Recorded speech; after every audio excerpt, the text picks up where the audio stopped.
खुलुमबाय आंनि मुङा कुनाल बर'। आं माने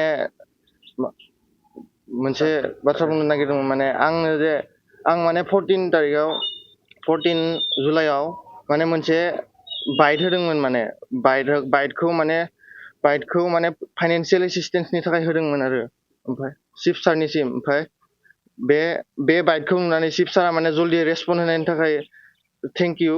आरो बे बाइटनि गेजेरजों सारा मिथिनो हाबाय जे जोंनि न'खराव माने एसेबां माने फाइनान्सियेल स्टेबिलिटि गैया, बेनि थाखाय आं माने बे बाइटखौ होनाय जादों होनना। ओमफ्राय साननै ना सानसे थानायनि उनावनो बे बाइटखौ नुनानै माने BPF नि